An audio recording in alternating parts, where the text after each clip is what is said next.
Are you skeptical about the power of dreams? Do you think they are just random images and thoughts? Well, this story might just change your mind. Meet Jennifer, a woman with an incredible journey. She was battling chronic pain for years, a relentless struggle that seemed never ending, with no relief in sight, despite countless treatments and doctor visits. One night she had a vivid dream about a mysterious herbal tea, unlike anything she had ever seen.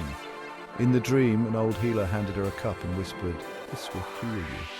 She woke up feeling hopeful, a sensation she hadn't felt in a long time. For the first time in ages, she felt a spark of optimism. Determined to try anything, she researched the herbs from her dream, diving deep into their properties.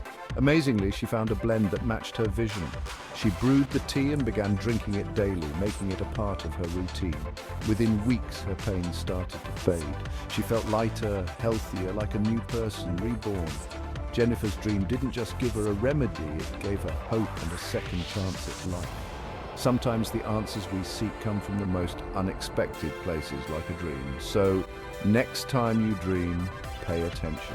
It might hold the key to your healing. It might just save your health and transform your life. Remember to like, share, and subscribe for more inspiring stories. Your support helps us bring more amazing tales to light.